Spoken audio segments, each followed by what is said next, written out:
வணக்கம் students, all is well. எல்லாம் நன்மைக்கு. ஓகே, இந்த நண்பன் படத்தில் ஆல் இஸ் வெல்னு சொல்லுவார்னு நினைக்கிறேன்ல. Okay, fine. சரி, இப்போ வந்து நம்ம நெக்ஸ்ட் வந்து fourth type of number system யாருன்னா ஹெக்ஸாடெசிமல் நம்பர் சிஸ்டம். இதை பார்க்க போகிறோம். இதான் last one. Okay, hexadecimal number system. Fine. இந்த ஹெக்ஸ் அப்படிங்கிறத வச்சு சில வேர்ட்ஸ் நீங்கள் கேள்விப்பட்டிருக்கலாம். ஹெக்ஸகன் கேள்விப்பட்டிருக்கலாம். ஹெக்ஸகன் அப்படின்னா சிக்ஸ் சைடட் ஃபிகர். ஸோ பென்டகன்னா 5 சைடட், ஆக்டகன்னா 8 சைடட், ஹெக்ஸகன்னா 6 சைடட். நீங்கள் இந்த மாதிரி பார்த்துருக்கலாம். ஆக்சுவலாக இதெல்லாம் வந்து செல்லுலார் கம்யூனிகேஷனில் வந்து இந்த மாதிரி ஹெக்ஸகனல் செல்ஸ்லாம் நிறையா போடுவோம் நம்ம. Okay, fine. அப்புறம் நம்மளுக்கு டெசிமல் தெரியும். நம்மளுக்கு டெசிமல்னா என்ன? டெசிமல்னா வந்து பேஸ் 10 அப்படின்னு படிச்சிருக்கோம். பேஸ் 10 அப்படிங்கிற சம்மந்தமாக. ஸோ இது என்னன்னா ஹெக்ஸா டெசிமல்னு இருக்கு இல்லையா? Hexa decimal. ஸோ 6ஐயும் 10ஐயும் ஆட் பண்ணால் என்ன வரும்? 16 வரும். கரெக்டாக? 6 + 10 வந்து 16.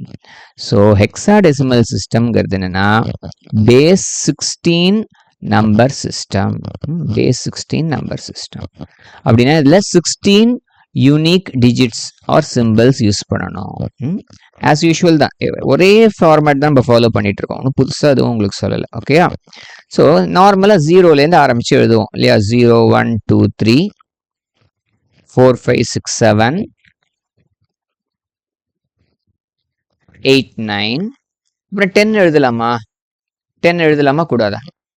10 எழுதக்கூடாது. ஏன்னா இது எல்லாமே வந்து 16 யூனிக்காக இருக்கணும். யூனிக்னா தனித்துவம் வாய்ந்ததாக இருக்கணும். இப்போ 10ங்கிறது என்னென்னா இந்த 1ஐயும் 0வையும் கம்பைன் பண்ணி எழுதியிருக்கோம்.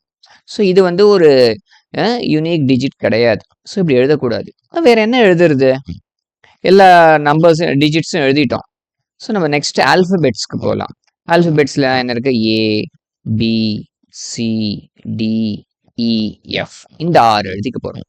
அங்கே 10 எழுதிட்டோம். இன்னொரு 6 தேவைப்பட்டு எஃப் வரைக்கும் எழுதுறோம். வேறு எதுவும் தேவைப்படலை நம்மளுக்கு. 16ஓட நிறுத்திக்கலாம். ஓகே, ஸோ ஹெக்ஸாடெசிமல் நம்பர் சிஸ்டமில் 0லேருந்து 9, ஏலேருந்து எஃப் வரைக்கும் தேவை. இதுக்கு ஒரு 2-3 எக்ஸாம்பிள்ஸ் பார்த்தோன்னு வச்சுக்கோங்க. 2 5A பேஸ் 16, அப்புறம் D 7 4 பேஸ் 16. இந்த மாதிரி நீங்கள் என்ன வேணாலும் நம்ம எழுதலாம். எஃப் இ பேஸ் 16, ஏதோ 2-3 காம்பினேஷன்ஸ் எடுத்து பேஸ் 16 இப்படிலாம் போட்டுக்கலாம். ஓகே, இது வந்து சும்மா சில எக்ஸாம்பிள்ஸ். ஓகேயா, ஃபைன்.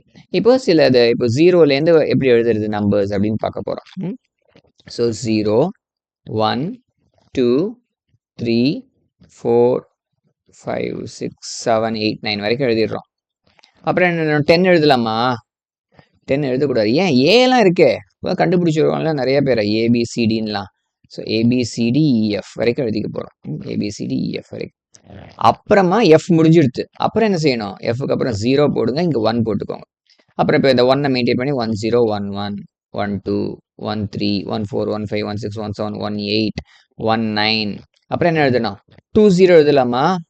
எழுதலாம். அப்புறமா எழுதணும், இப்போ எழுதக்கூடாது. 1 9க்கு அப்புறம் 1A. இது ஞாபகம் வச்சுக்கோங்க. எப்போதுமே 9க்கு அப்புறம் ஏவை எழுதணும். ஹெக்ஸாடெசிமல் சிஸ்டமில் கொஞ்சம் உஷாராக இருக்கணும். நீங்கள் எல்லாத்துலேயுமே உஷாராக தான் இருக்கணும். ஆஃப்டர்லேயும் உஷார். ஏன்னா 7க்கு அப்புறம் 8 எழுதக்கூடாது. இங்கே 9க்கு அப்புறம் ஏன்னு எழுதணும், 0 எழுதக்கூடாது. 1A 1B 1C 1D 1E 1F. கரெக்டாக? 1F. 1Fக்கு அப்புறம் என்ன எழுதணும்? 1Fக்கு அப்புறம் எஃப்க்கு பதிலாக 0, 1 இடத்துல 2, அப்புறம் 2 0 2 1 2 2 இப்படியே போயிட்டே இருக்கும். 2 9 வரைக்கும் வரும். அப்புறம் 2A 2B 2C 2D 2E 2F. 2Fக்கு அப்புறம் 0 போடுங்க, 2க்கு பதிலாக 3 மாற்றுங்க. இந்த மாதிரி போயிட்டே இருக்கும்.